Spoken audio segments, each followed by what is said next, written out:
All of this happening made banks think about their ATM infrastructure. It was becoming quite old and it needed upgrades. It was becoming more expensive to maintain the infrastructure with each bank. And they were faced with a strategic decision. What do we want to do?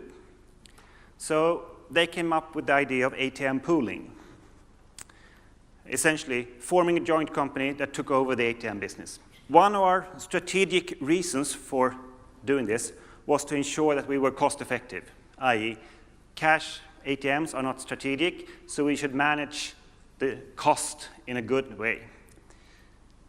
That goes through the entire value chain, cash optimization. It's more efficient to do it on a grander scale. As I said, the machines were quite old and, to be honest, rather poorly maintained by the banks. We took over approximately 3,000 ATMs. We decommissioned 1,000 of them, we replaced 1,000, and we upgraded 1,000. Of those 1,000 we did remove, most were in major city areas.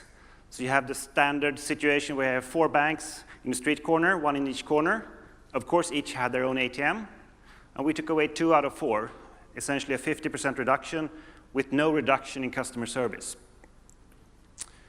Another thing was that the people managing ATMs were becoming kind of old, almost my age.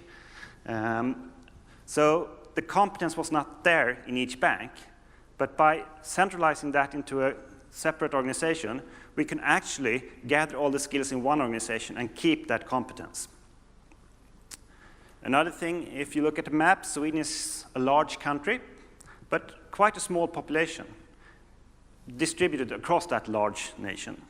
So we wanted to maintain an access to ATMs throughout the country, but doing that in a cost-effective way. Of course, we also tried to simplify the IT infrastructure internally, so we built up a new platform that we rolled out across the estate. And we needed to create a business model that would be maintainable and also open to other banks, because we realized that even though we had 5 banks as owners, there was still a large number of banks in Sweden that weren't owning us, but maybe still wanted access to this ATM network. As I said, what we did was right-sizing the ATM network. We took away 1/3 of the ATMs.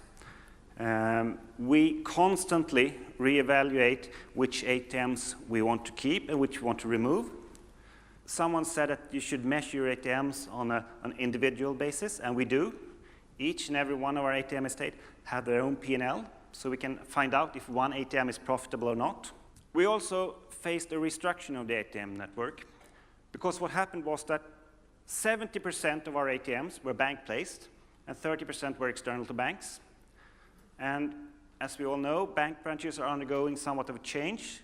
They're closing down, moving, and they would call us up and saying, "We're closing the branch. Could you please come and pick up your ATM by Friday?" Doesn't really work that way.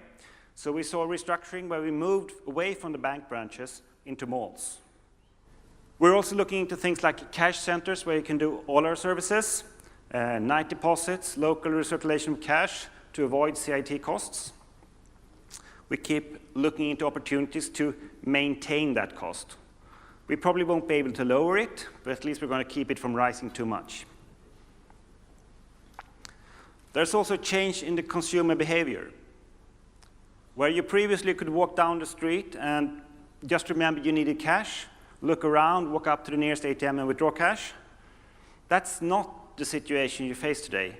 There's lesser need of cash, which means that you're actually making this a destination trip to get cash once in a while when you need it.